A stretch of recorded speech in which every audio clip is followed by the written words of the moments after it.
meie oleme Kirsid ja täna me teeme chillit.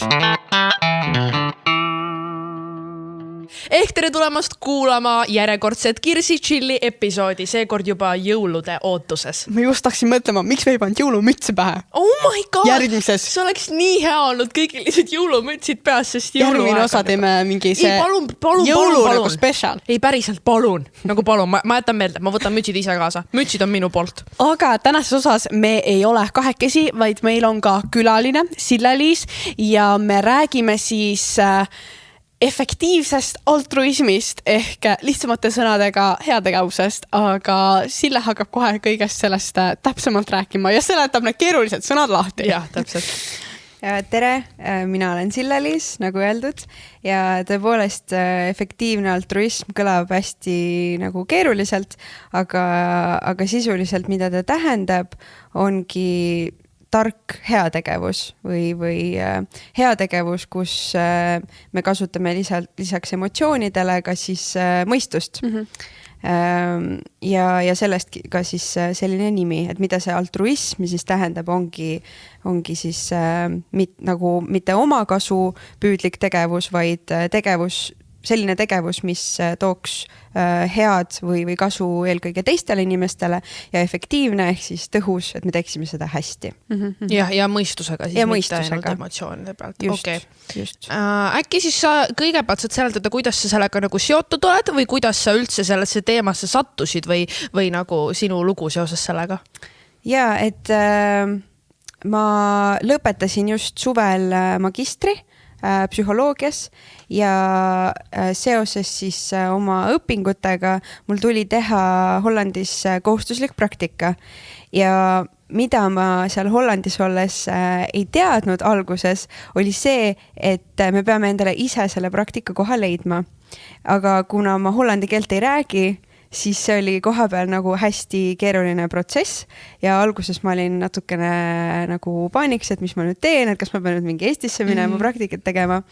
Ja siis ma hakkasin otsima võimalusi ja see efektiivse altruismi teema ma nagu natuke teadsin selle kohta, sellepärast, et ma olin lugenud pakka ajal siis Eestis õppides, ma olin lugenud ühe raamatu läbi, nagu mis natuke puudutab efektiivse altruismi teemasid ja siis kuidagi see nagu tuli mulle meelde ja ma hakkasin uurima selle kohta ja siis ma leidsin, et Hollandis on siis efektiivse altruismi nagu kogukond ja organisatsioon ja ma lihtsalt kirjutasin neile, et mul on vaja praktikat teha ja võtke mind ja siis läksin sinna ja peamiselt, mida ma praktika jooksul tegin, oligi lihtsalt õppimine, et ma õppisin hästi palju nagu selle kohta, et mida efektiivne altruism endast kujutab, mis need ideed seal taga on ja mis on need nagu võimalused, kuidas neid nagu oma elus ära kasutada ka näiteks oma karjääri planeerimisel. Aga äkki sa siis saad nagu, ma saan nüüd aru, mida see siis nagu altruism ja efektiivsus, ma suudan nad nagu kaks sõna kokku panna, aga mida see nagu eluliselt nagu tähendab või nagu mis selle nagu tagamõte on või nagu? Ütleme, et efektiivne altruism ongi selline idee või nagu ühiskondlik liikumine, mis on üle maailma, on nagu väga palju erinevaid organisatsioone, kes selle nii-öelda ideoloogia järgi või nende ideede järgi tegutsevad. Et Eestiski praegu ma olen vabatahtlik organisatsioonis Efektiivne altruism Eesti ja meie organisatsiooni peamine ülesanne ongi põhimõtteliselt inimeste arusaamist efektiivsest altruismist suurendada. Me korraldame igasuguseid töötubasid, arutelusid, osaleme messidel ja teine suur tegevus on ka see, et aidata inimestel jõuda nende nagu ressurssideni, et nad saaksid teha paremaid otsuseid heategevuses, ehk siis nagu paremaid otsuseid näiteks annetamisel ja paremaid otsuseid ka näiteks, kui nad tahavad oma karjääriga nagu midagi head teha. Et selle efektiivse altruismi põhimõte ongi see, et me kasutame ära olemasolevaid ressursse, meil ei ole lõputult raha, on ju, meil ei ole lõputult inimesi, kes töötavad mingis valdkonnas, et me kasutame neid ressursse võimalikult nagu efektiivselt ära, et teha võimalikult palju head. Et ütleme, et meil on üks inimene, kes vajab meie abi ja me saame tema, ma ei tea, kannatusi vähendada näiteks mingi, ma ei tea, 50 euroga ja selle sama rahaga me saame selle asemel näiteks aidata 2 inimest, siis efektiivse altruismi põhimõte on see, et me peaksime pigem aitama seda 2 inimest, et me saame nagu jah, just selle ressursiga, mis meil on, võimalikult palju head ära teha. Ja minu jaoks nagu üks selline võib-olla huvitav mõttemäng või asi, mis pani mind nagu hästi palju nagu mõtlema selle peale, et miks me üldse peaksime selle peale mõtlema, miks me üldse peaksime nagu näiteks annetama või üldse aitama inimesi. Et üks selline ka efektiivse altruismi idee või selle liikumise üks nagu alusepanijatest on selline inimene nagu Peter Singer ja ta tegi oma tudengitega sellise nagu mõttemängu, et oletame, et sa lähed hommikul kooli ja sa lähed mingisugusest, ütleme mingist jõest või järvest või mingist tiigikesest mööda ja seal on väike laps, kes on sinna kukkunud ja ta karjub ja ta on uppumas, et mida sa siis teed? No lähed päästma. Lähed päästma, on ju. Ma ei saanud aru, ma vastama peale. Lähen päästma. Ja siis on see küsimus, et okei, et aga ütleme, et sinu ümber on hästi palju inimesi, mingeid möödakäijaid, kes keegi ei reageeri. Mis sa siis teeksid? Läksid ikka päästma? Läksid ikka päästma? Okei.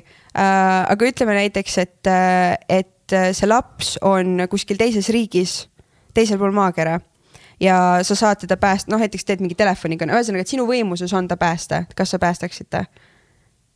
Oota, ma ei saa enam aru, kuidas teda võimalik päästa on, kui ta on teisel pool. Ütleme näiteks, et sa saad kellelegi helistada ja öelda, et kuule, vaata, tšeki oma tagaaeda, et sul on seal mingi laps uppumas, et mine päästa. No ikka. Selles mõttes, kui see oleks nii otsane, siis kindlasti. Ja, et ühesõnaga tema tudengid vastasid ka niimoodi ja põhimõtteliselt oma igapäevaste tegevustega, näiteks mingite valikutega, mida me teeme, kui me ostame midagi või ka sellega, et kas me annetame heategevusorganisatsioonidele, me sisuliselt saamegi neid lapsi päästa. Mitte küll nagu nii otseselt, et me vajutame nupule ja nüüd see uppub laps päästetakse ära, eks ole, aga nii-öelda efektiivsetele heategevusorganisatsioonidele annetades me võime olla üsna kindlad, et tänu meie abile siis päästetakse päriselt inimelusid. Ja need organisatsioonid, kes siis sellise nagu ühesõnaga, kes on nii-öelda efektiivsed heategevusorganisatsioonid, neid on nagu väga erinevates valdkondadest, et ütleme, et kui sa mõtled, et kuhu annetada, aga sinule eriti südamelähedane on näiteks, ma ei tea, lapsed, võib-olla mingi terviseteema, võib-olla mingi haridusteema, võib-olla loomad, et selles mõttes, et neid organisatsioone on nagu hästi palju erinevaid, et lihtsalt see põhimõte on see, et me teeme nagu tarku otsuseid annetamisel, aga see valdkond võib olla nagu väga erinev.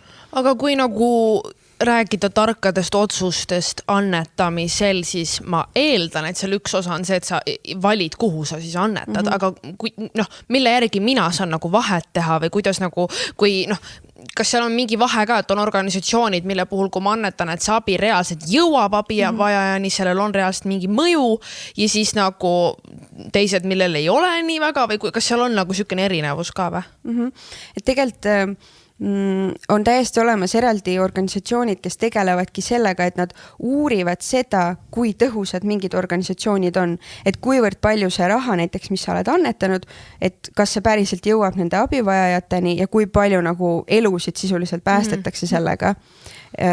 Kas seda statistikat on nagu võimalik kuskilt näha ka või kuidas tavainimene peaks aru saama, et milline on siis tõhusam? Selle jaoks on eraldi üks selline sait, kes alati iga aasta paneb sellise listi välja kõikidest kõige nagu tõhusamatest organisatsioonidest on GiveWell, inglise keeles, eesti keeles siis nagu Anna hästi. Ma arvan, me paneme selle sinna podcasti kirjeldusse. Ja, et selles suhtes see organisatsioon ühesõnaga teeb nagu iga aasta sellise nagu edetabeli põhimõtteliselt nagu kõige parematest või kõige efektiivsematest organisatsioonidest, aga siis on veel olemas Effective Altruism Fund, Sa tahtsid küsida midagi? Et kas seal QL-is on kunagi Eesti organisatsioone ka või kui palju neid üldse välja pannakse?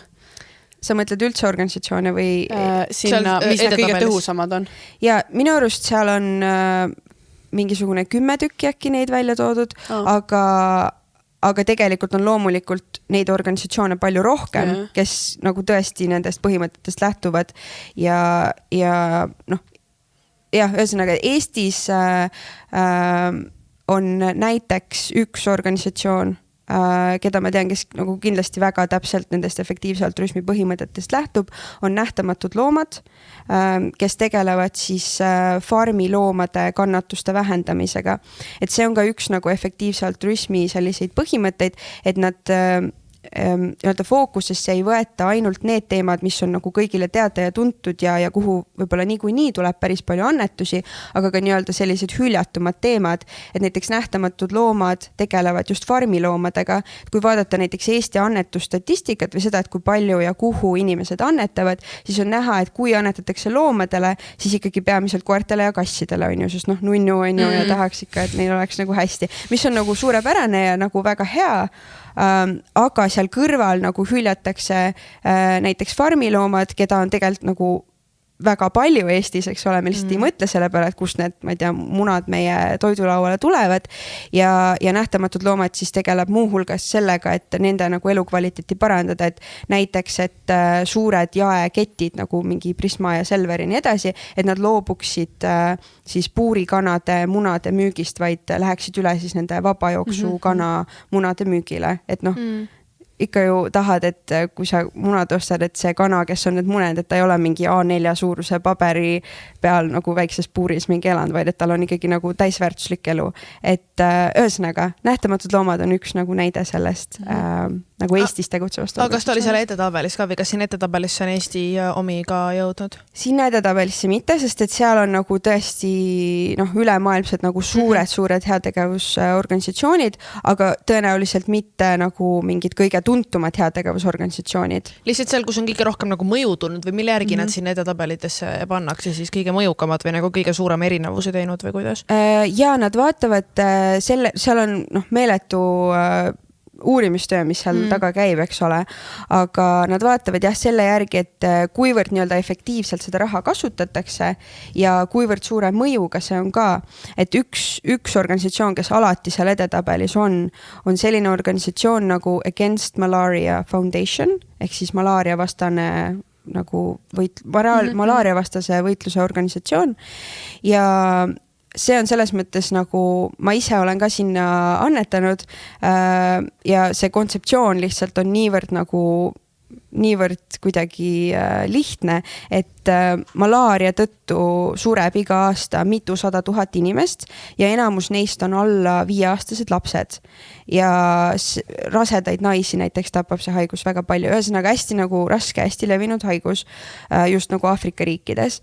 Ja tegelikult on seda võimalik üsna lihtsasti nagu ära hoida, sest et need moskiitod, kes nagu hammustavad sind, mille tagajärjel sa malaariasse haigestud, nad hammustavad sind öösel ja meetod, kuidas selle eest ennast kaitsta, on lihtsalt magada moskiitovõrgu all, mis on nagu mingisuguste mürkidega nagu läbi immutatud ka, et kui see sääsk sinna läheb, siis ta nagu sureb ära, on ju.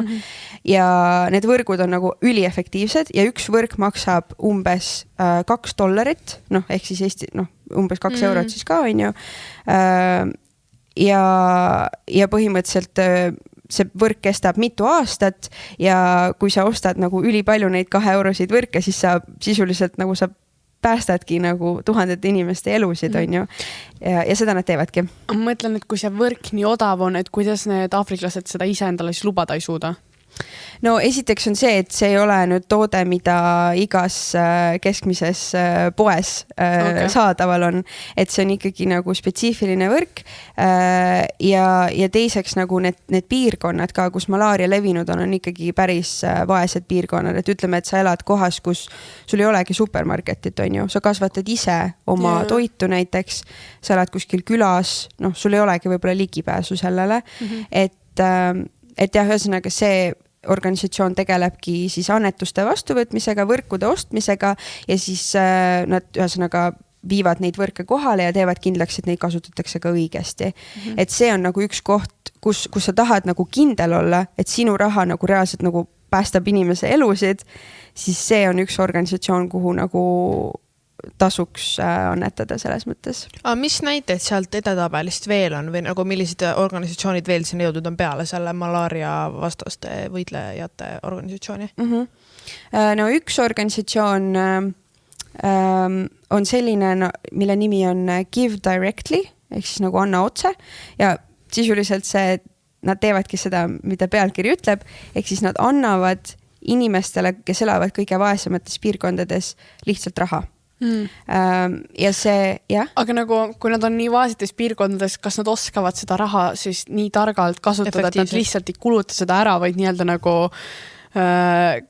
kasutavad võimalikult efektiivselt, et neil ka tulevikus oleks nagu hästi või hea elada? See on hästi tüüpiline küsimus ja see oli ka küsimus, mis mul endal oli, kui ma esimest korda selle kohta kuulsin, et et aga võib-olla nad, ma ei tea, lasevad selle raha tuulde või teevad mis iganes, eks ole.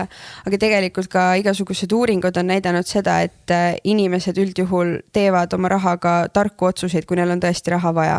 Et selles mõttes, et sellised juhtumid, et nad ebamõistlikult seda kasutavad, on nagu väga äärmuslikud. Et üldjuhul inimesed teavad ise kõige paremini, mis neil vaja on. Ja seetõttu ka osad nagu programmid, mis on olnud hästi võib-olla nagu hea südamega loodud, näiteks, et ma ei tea, loome mingisuguse struktuuri või loome mingi programmi inimeste jaoks, ma ei tea, et edendada haridust või mis iganes, aga need võivad läbi kukkuda sellepärast, et tegelikult ei teata väga täpselt, mida neil inimestel vaja on. Võib-olla neil on puudu hoopis, ma ei tea, ravimitest või mingist muust asjast. Et selles mõttes see otse raha andmine on nagu hea meetod, kuidas nagu kuidagi jätta see inimene ise oma tegevust, oma nagu elu peremeheks.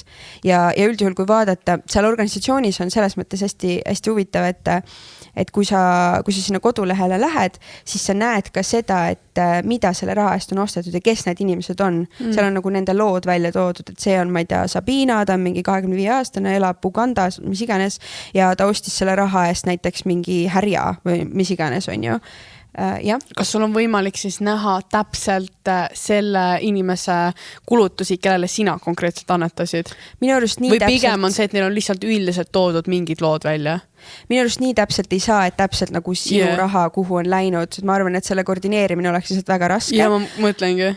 Aga selles mõttes, et nad näitavad pigem nagu üldiselt, nad näitavad, et millise summa see inimene sai, näiteks mingi $500 või mis iganes see kohalikus rahas siis on ju, ja mis ta selle eest ostis. Ja samuti on seal lood inimestest, kes veel ei ole raha saanud, kes on nii-öelda nagu järjekorras ja nende nagu lood, kes nad on, kus nad tulevad ja mida nad selle rahaga teeksid, kui nad selle saaksid. Aga nagu, kas need lood ei ole siis lihtsalt nagu mingid välja toodud juhtumid, sest nagu seesama küsimus, mis Viki enne küsid, kuidas nad oskavad seda targalt kasutada, siis nagu, kas ei ole pigem loogilisem just, et kui nad on selle puuduses elanud nii pikalt, siis pigem mängivad seal rolli esmased emotsioonid, kui nad sellele rahale ligipääsu saavad. Kas see pole pigem niipidi või? Sellepärast, et nagu, kui, muidugi ma ei tea, mis näidetes me täpselt räägime või nagu mis, ma ei tea, konkreetsest olukorrast või nii, aga ma mõtlen nagu pigem üleüldiselt nagu see lihtsalt tundub mulle pigem, et nad teeksid seda emotsiooni pealt või nagu ma olen nagu veits segaduses selle koha pealt või nad rääkivad reaalselt iga inimese, kes läbi selle organisatsiooni on raha saanud nagu nende liikumisi ka või need lood on lihtsalt mingid osad välja toodud sealt? Seal on nagu olemas küll sellised mingid kontrollmehhanismid või mingid inimesed, kes nagu käivad vaatamas, et seda raha ei, näiteks, et keegi, ütleme, mingi külavanem röövib teiste raha ära või midagi sellist. Selliseid juhtumeid nagu välistada, et need päriselt jõuaksid nende inimesteni, kellel seda vaja on. Ja teiseks need rahasummad, mis neile antakse, ei ole mingisugused tohutud, et nad läheksid kuskile, ma ei tea, mida iganes sellega tegema, et need on täpselt sellised nagu meie mõistes ikkagi suhteliselt väiksed rahasummad, aga täpselt, et nad saavad osta täpselt seda, mis neil vaja on. Ongi näiteks ülitüüpiline näide oligi see sama härja ostmine, sest härg aitab neil põllutöid lihtsalt efektiivsemalt teha. Või mingid sellised nagu eluks vajalikud asjad, ma ei tea, jalgratta ostmine näiteks, et need summad ei ole nii suured, et sa ei saa nendega väga midagi muud teha, sa ostadki nagu eluks vajalikke asju. Ma mõtlen, et need organisatsioonid on pigem rahvusvahelised, aga nüüd just jõuluaeg tulemas või on juba käes ja sel ajal inimesed on tavaliselt just eriti helded ja annetatakse väga palju ja mina olen väga patriootlik ja mina helistaksin annetada mõnda Eesti organisatsiooni. Ma mõtlengi, et kuidas ma aru saan, kas sinna tasub või mitte, et kas nagu tavainimene saab sealt näiteks lehe pealt uurides juba jälgida mingeid põhimõtteid või kuidas nagu kindlaks teha, et on see efektiivne või mitte. Just kuidas neid varju jäänud organisatsioone sealt nagu välja sõeluda, et kui ongi, kas seal on nagu mingid, kuhu inimesed, nagu sa tõid välja ka mingi koerad, kassid on ju, et mingid nagu organisatsioonid, kuhu hästi palju annetatakse, ise mingid, kes nagu varju jäävad, kuhu tegelikult peaks. Või et mille järgi valida. Jah. Ma ise läheneks võib-olla niimoodi, et ma kirjutaksin sellele organisatsioonile, et küsiksin, et mis nagu nende tegevus täpselt on, kas nad näiteks mõõdavad oma tegevuse tulemusi, sest väga paljud organisatsioonid ei tee seda, mis on ka arusaadav, sest selleks ei pruugi ressursse jätkuda, aga samas see on nagu märk, mis näitab, et see organisatsioon nagu mõtleb selle peale, et nad teeksid oma tööd nagu tõhusalt. Et see on üks asi, et ma kirjutaksin sellele organisatsioonile, aga et kuidas üldse nagu leida organisatsioone.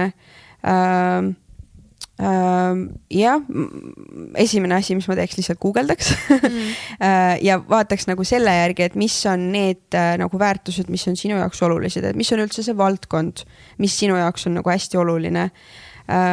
Ja tegelikult nendel efektiivse altruismi eestikeelsel kodulehel on ka välja toodud need nii-öelda kõige prioriteetsemad valdkonnad, mis on nagu maailma mastaabis siis. Ehk siis, mis on nii sellised nagu väga olulised, ehk siis nad puudutavad miljoneid inimesi või loomi. Teiseks, et nad on piisavalt nagu hüljatud ja kolmandaks, et nad on lahendatavad. Ehk siis, et see, kui sa annetad sinna või kui sa näiteks töötad mingis organisatsioonis, mis selle teemaga tegeleb, et siis nagu sinu mõju on hästi suur võrreldes sellega, kui sa töötaksid mingis muus organisatsioonis. Aga nagu mis need valdkonnad siis nagu peamiselt on, just need, mis ütlesid, mis on alla hüljatumad või mille nagu mõju kõige suurem on? Üks teema on kindlasti, mida mainisin ka, on see farmiloomade teema. Siis see on siis maailma mastaabis. Ütleme, efektiivse altruismi põhimõtted selles mõttes nad keskenduvad tervele maailmale, mitte ainult ühele regioonile, sest et see mõte, mis seal taga ongi see, et me peaksime aitama ju kõiki olenemata sellest, mis on nende nahavärv, mis on nende rahvus, mis on nende sugu, vanus ja nii edasi. Ja nad isegi minnakse isegi nii kaugele, et ei olene ka see, millal nad elavad. Ehk siis üks nii-öelda prioriteetne valdkond on kaugtulevik, et kindlustada seda, et põlvkonnad, keda veel üldse ei ole olemas, et nemad saaksid elada täisväärtuslikku elu. Näiteks praegu hästi aktuaalne teema on see kliimateema, eks ole, et noored teevad suuri nagu kliimaproteste või isegi ütlevad, et ma ei saa lapsi sellises maailmas, kus umbes võib-olla minu lastel ei olegi enam nagu normaalselt maailma, kus elada, on ju. Et selles mõttes natuke sarnane põhimõte, et vaadatakse nagu tulevikku nendele põlvkondadele, keda veel ei ole. Aga mitte ainult kliima ei ohusta siis seda tulevikku, vaid ka muud nagu teemad, millele inimesed väga ei mõtle ja mis tunduvad natuke sellised nagu ulmevaldkonnast. Et üks neist on tehisintellekti teema, ehk siis artificial intelligence.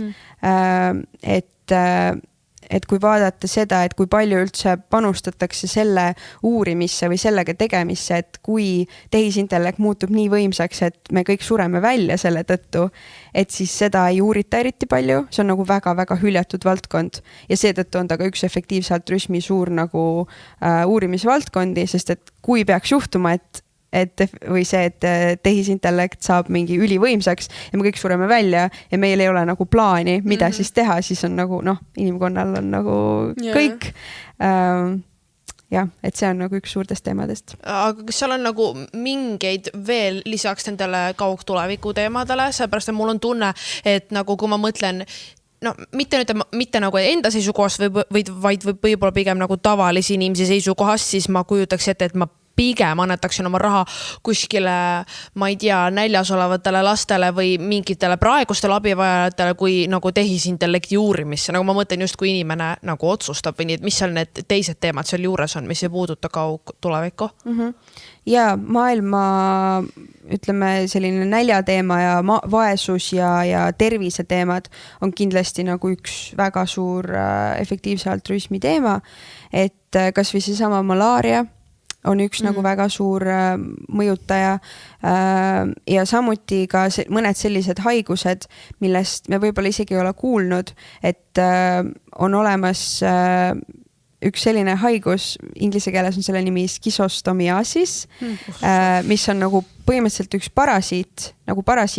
parasiithaigus, mis mõjutab, mis on malaaria järel nagu teine selline suur nagu tapja Aafrikas ja samuti ka Aasia riikides ja ka Lõuna-Ameerikas ja samuti väikseid lapsi nagu ohustab just. Ja see on haigus, millest enamik inimesi midagi ei tea, aga see on nagu tohutult laastava mõjuga ja see on ka üks valdkond, kus on nagu efektiivse altruismi organisatsioone päris mitmeid, kes tegelevad nagu nende inimeste aitamisega ja selle ennetamisega.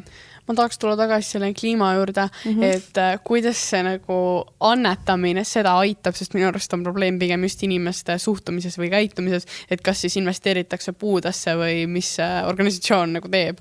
Ütleme, üks suur asi, mida efektiivse altruismi organisatsioonid üldse teevad ja mis on ka kliima puhul oluline, on uurimistöö ehk siis teadus.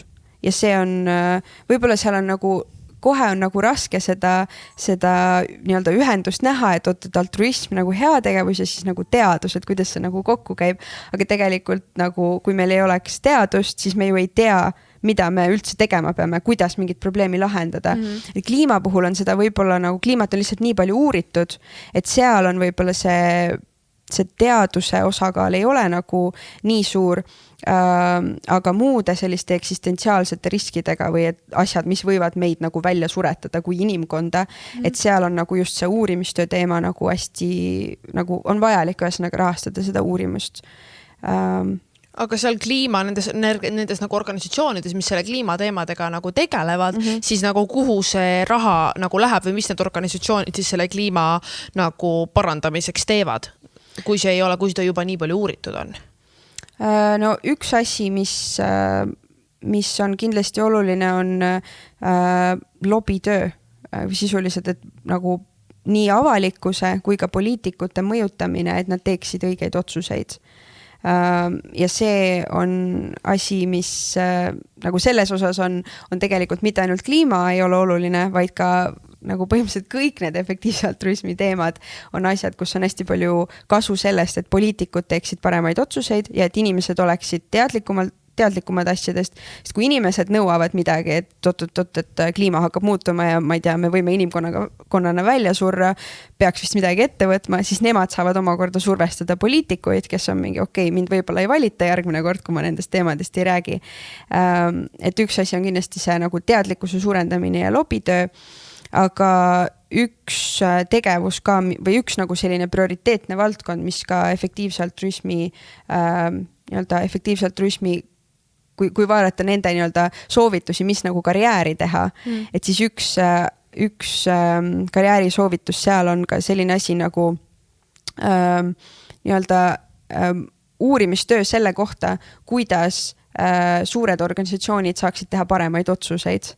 Ehk siis, et otsuseid ei tehtaks, näiteks, et poliitikud ei teeks otsuseid emotsioonide pealt, vaid nagu kuidas nad saaksid nagu kaaluda kõige paremaid variante ja teha kõige paremaid otsuseid. Nagu selles mõttes kõige paremaid otsuseid seoses nende kõige rohkem tähelepanu vajavate teemadega või nagu selles mõttes või?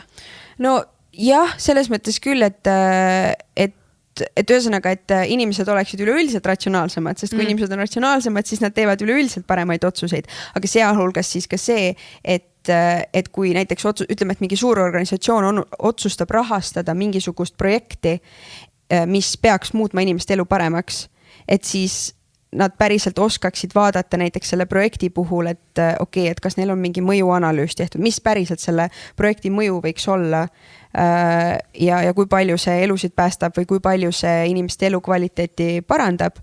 ja siis nad nii-öelda teeksid otsuse rahastada pigem selliseid projekte, mis on tõhusamad ja efektiivsemad kui neid, mis tunduvad hästi ilusad ja lahedad. Et üks näide sellest projektist, mis tundub ilus ja lahe ja sai hästi palju rahastust, on minu arust see oli äkki 70-ndatel või 80-ndatel, kui tehti selline nagu põhimõtteliselt projekt, et Aafrikas osades riikides avastati, et inimestel kulub nagu hästi palju aega, et vett saada, et kaevust vett kätte saada. See oli peamiselt naiste töö ja neil kulus nagu tõesti mitu tundi, et seda olid olemas küll mingisugused pumbad, aga see oli siuke raske töö ja enamasti need veevõtukohad asusid nende kodudest ka päris kaugel ja ühesõnaga oli probleem, eks ole. Ja siis ühel inimesel või paaril inimesel tuli nagu geniaalne idee, et nad teevad sellise nagu karusselli, mis on ühtlasi ka pump ja siis lapsed nagu mängivad sellel karussellil, lükkavad hoogu, on ju, nagu siuke ringiratast käiv karussell, lükkavad hoogu ja siis see automaatselt nii-öelda pumpab seda vett. Ja selle nimi oli ka vist Play Pump või midagi sellist. Tundus nagu geniaalne idee, seda rahast, seda oli tohutud rahad taga, isegi vist Bill Gates rahastas seda ja ühesõnaga see oli nagu mingi meeletu projekt. Aga kuidas see nii geniaalne tundus, sest nagu ma mõtlen seda, et neid kaevu võtmiskohti, neid pole ju ainult mingi 1 või 2, nagu neid on ju palju, kas nad planeeriti siis igale poole siukse asja teha või kas nagu, kui see füüsiliselt on nii raske oli seda pumbata või välja saada, siis kas see lastejõud oleks kunagi olnud piisav, et seda sealt saada või kas nagu see oli testitud tehniliselt, kas see töötaks ka või? Nad testisid seda küll ja ma arvan, et seal ei olnudki asi mitte selles, et kas nad on piisavalt nagu tugevad, et seda pumpa kasutada, vaid lihtsalt, et see võttis kaua aega. Okay. See oli nagu piisavalt nagu kergelt raske füüsiline töö, ehk siis kui sul on mitu last, kes seal karussellil on, siis nagu, nad saavad hakkama sellega, aga lihtsalt, et see ei oleks nagu, et see ei oleks enam töö, vaid see oleks mäng ja siis oleks lastel seda nagu lõbus teha. Ja tundus nagu hästi hea idee ja hästi suured rahad olid seal, nad panid neid ikka 100 kui mitte 1000 neid pumpasid nagu erinevatesse riikidesse ja see kestis ikka mitu aastat ja siis hakkasid tulema nagu tagasiside või hakkas tulema tagasiside selle kohta, et paljudes kohtades, esiteks nad ei olnud uurinud seda, et kas need inimesed üldse vajavad neid pumpasid. Nad lihtsalt nagu viisid need pumbad sinna arvates, et inimesed tahavad neid. Teiseks oli see, et sellistel karussellidel, mis muudab nad lõbusaks, on see, nagu lapse jaoks on see, et sa nagu lükkad hoogu, on ju, ja siis sa lähed sinna peale ja siis ta keerleb nagu ilma selleta, et sa peaks hoogu lükkama. Aga nagu see pump ei töötanud niimoodi, sa pidid terve aja ainult hoogu lükkama. Ja siis lapsed väsisid sellest ära, nad ei viitsinud seal mängida ja siis oligi nii, et neid pumpasid lihtsalt lükkasidki need naised, aga see pump oli tegelikult palju ebaefektiivsem kui need mingisugused muud mingid käsipumbad, mis neil enne olid seal olnud ja neil võttis nagu mingi mitu korda kauem aega, et seda sama kogust vett nagu kätte saada, ehk siis tegelikult nagu need pumbad ei meeldinud kellelegi ja see oli ühesõnaga suur läbikukkumine. Et see on nagu üks näide sellest, et on mingisugune projekt ja kõik inimesed lähevad sellega kaasa, üliäge, ülilahe, mingisugused hullud reklaamid olid seal taga ja siis lõpuks tuleb välja, et tegelikult nad ei olnud üldse vaadanud, et kas see päriselt töötaks. Aga kuidas sa selle tavainimesena, kes tahab annetada, peaksid neid ohumärke üldse nägema? Kus sa leiad need? Kuidas sa saad aru, et see on väärt projekt või nemad pole üldse taustuuringut teinud?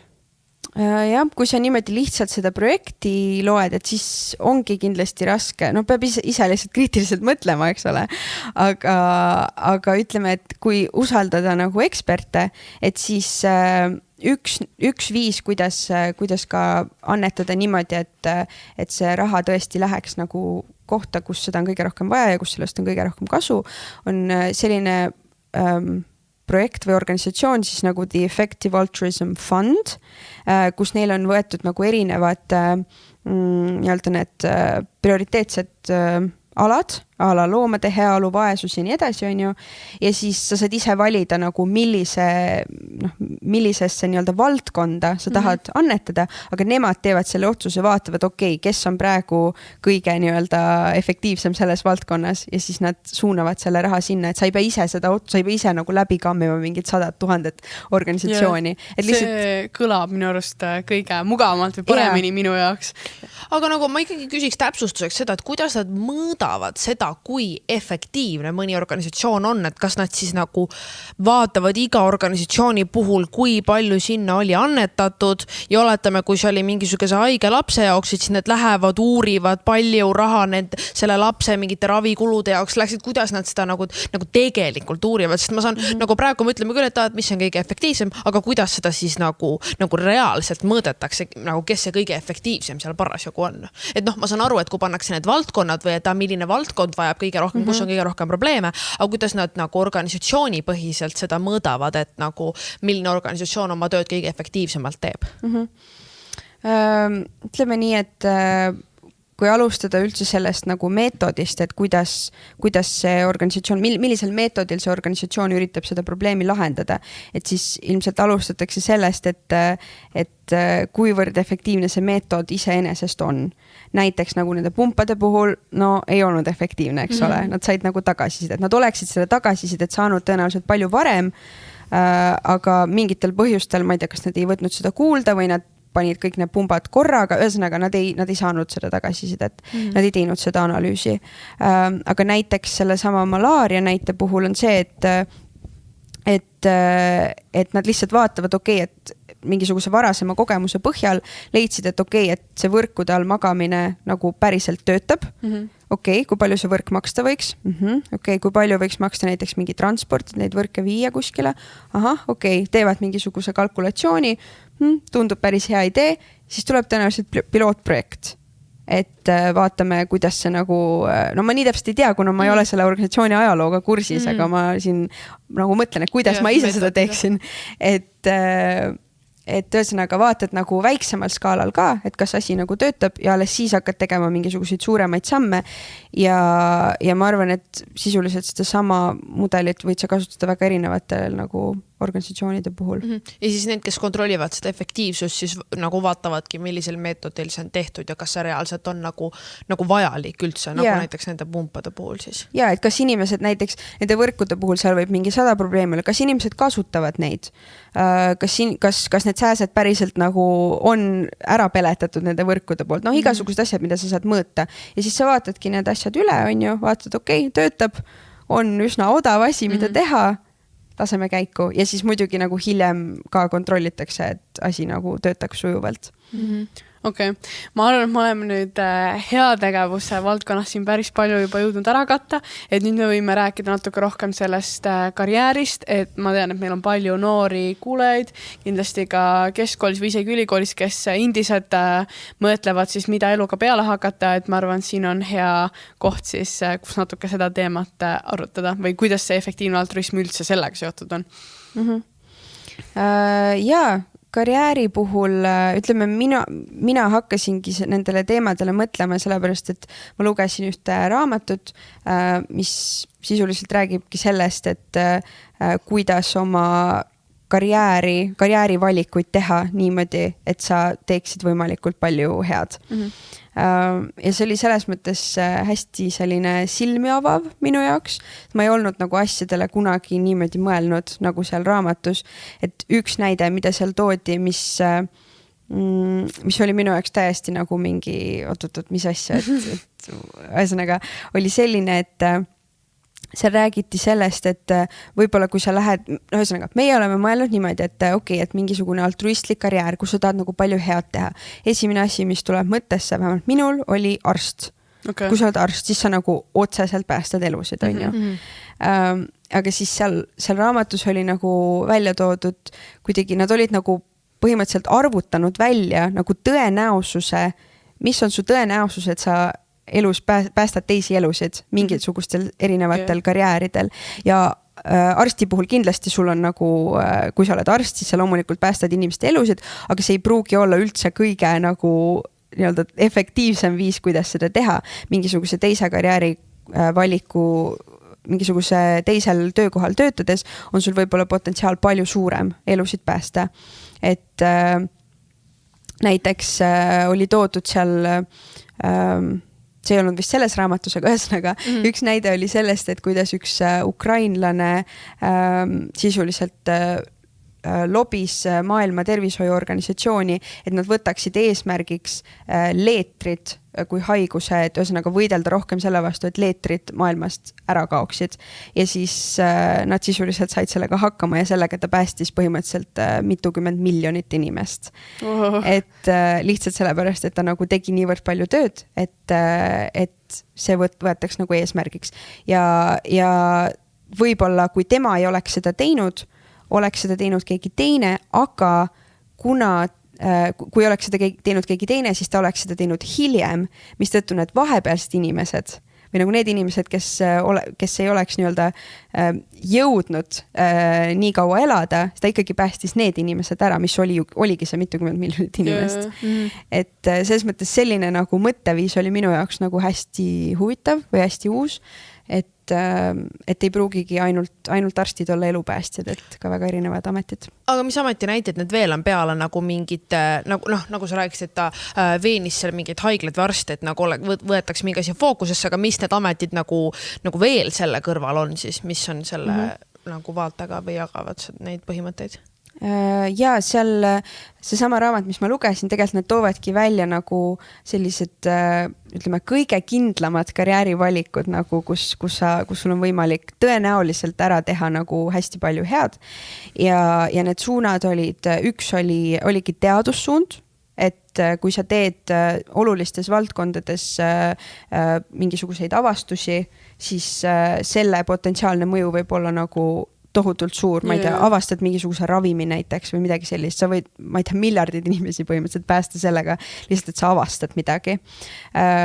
Siis teine valdkond oligi igasugused sellised kas poliitikaga või mingisuguste nagu, kui sa oled juht kuskil organisatsioonis, kellel on suur mõju. Ehk siis kui sinu ülesanne on teha mingeid suuri otsuseid, siis on sul võimalus nagu väga paljude inimeste elu paremaks muuta. Ehk siis igasugused sellised poliitikaga seotud tööd või ka näiteks seesama lobitöö, et sa nagu suunad poliitikuid tegema paremaid otsuseid. Kui sa oled see lobi, kes sulle maksab? Kuidas sa teenid? Või see ongi nagu need heategevuslikud organisatsioonid või nagu, ma küsin nagu, mida see mõjutab või nagu, mida see nagu reaalselt tähendab, et kuidas sa nagu mis mõttes sa mõjutad neid tegema paremaid otsuseid või nagu mul jäi see veits segaseks? No selles mõttes, et poliitikud ei ole kõiges eksperdid, on ju. Nad nagu millegi kohta teavad rohkem, aga mingite asjade kohta neil on nagu vaja päris palju lisainfot, eks ole. Ja kui sa oled inimene, kes teeb lobitööd, siis sinu ülesanne ongi sisuliselt veenda seda poliitikut, et vaata, see on oluline asi, millega tegeleda ja selle võiks võtta prioriteetseks teemaks, sellepärast, et ma ei tea, nii paljud inimesed surevad seetõttu, see toob sulle valijaid, mis iganes need argumendid seal on ju. Ühesõnaga, lobitöötaja toob nagu, või inimene, kes teeb lobitööd, nagu üritab siis seda poliitikut veenda, et see teema on oluline ja selle kallal peaks töötama. Aga kuidas ta teenib? Jah, see sama küsimus, miks see arvab? Ja, ma arvan, et seal on erinevaid variante. Ma tean, et on selliseid organisatsioone, mis ongi nagu rahastatud valitsuse enda poolt, et näiteks Inglismaal on selline organisatsioon nagu Behavioral Insights Team, kes on käitumisteadlased ja nad mõjutavad poliitikuid siis tegema selliseid otsuseid, mis võtaksid rohkem arvesse inimeste nagu inimeste psühholoogiat.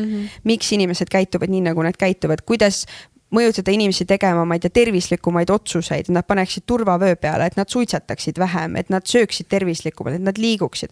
Kõik mingid sellised asjad. Poliitikud ei tea seda, kuidas seda teha, aga on olemas mingi ekspertide grupp, kes on selle kohta uuringuid teinud ja kes teavad, miks inimesed käituvad nii, nagu nad käituvad, ütlevad, et no nii, nüüd peaks võtma arvesse seda ja seda ja seda, sest see on see, kuidas inimesed käituvad. Aga kas nagu karjääri koha pealt siis peale selle, et ole juht kuskil ettevõttes või mõjuta siis mingeid nagu inimesi, kellel on see võim või siis hakka arstiks, on ju. Et nagu kas seal mingeid nagu näiteid, mille peale võib-olla ise ei pruugi tulla, on veel, mida me peaksime teadma? Aga võib-olla nagu lihtsam seda teha, sest nagu mõne suure ettevõtte juhiks saada, see on nagu päris keeruline teadlaseks ka, igaüks ei saa, et midagi võib-olla sellist nagu kindlamat või lihtsamalt. Ja, et üks üks selline võib-olla no ilmselt lihtsam viis, aga no oleneb ka sinu enda huvidest ja soovidest, aga ka üks asi, kuidas sul on võimalik tegelikult väga palju head ära teha, on see, et sa teed ükskõik, mida sa teed põhimõtteliselt, saad selles väga heaks ja siis sa annetad näiteks 10% oma sissetulekust efektiivsetele organisatsioonidele. Ja sa võid sellega nagu väga palju ära teha.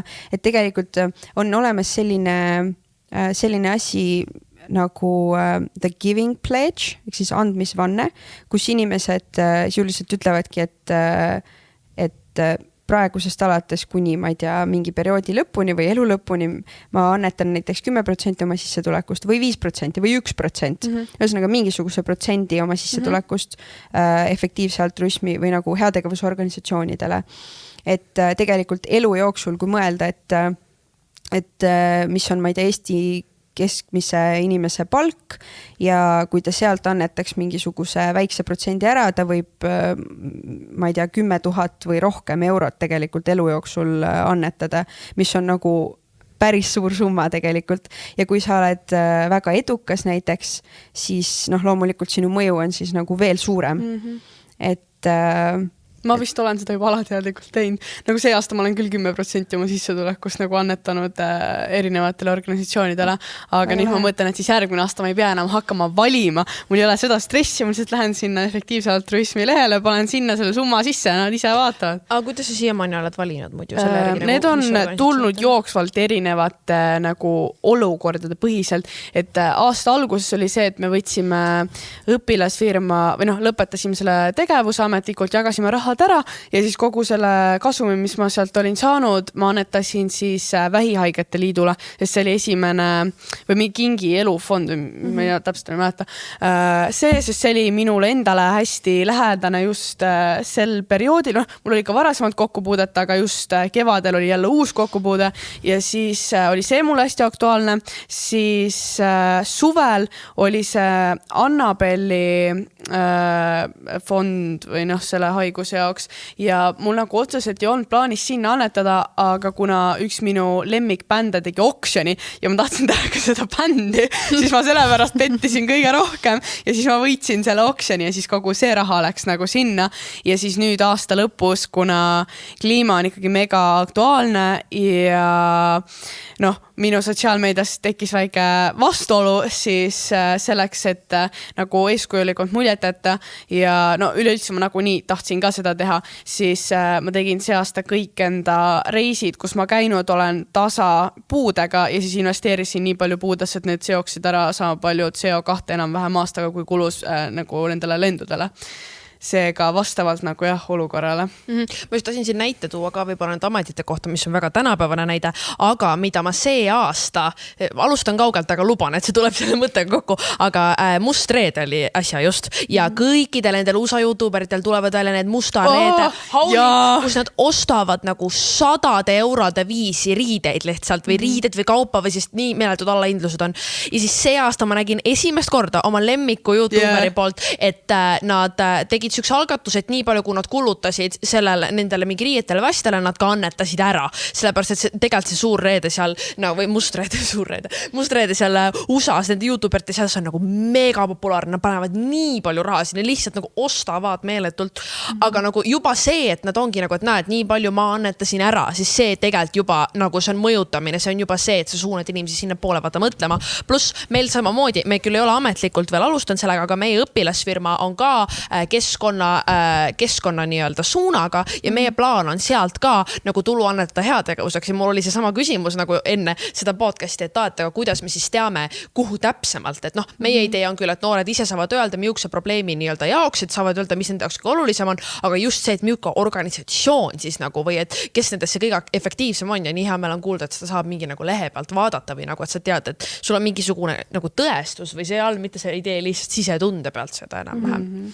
ja mulle endale ka meeldib see, et see annab nagu annetajale mõnes mõttes selle kindluse, eks ole, et vahel on küll see, et et ma ei tea, et võib-olla see raha kaob kuskile korruptsiooni tõttu kuskile ära, aga siis on hea teada, et keegi on nagu sinu asemel selle analüüsi teinud, et okei, et see raha päriselt nagu, et sellega tehakse nagu päriselt head.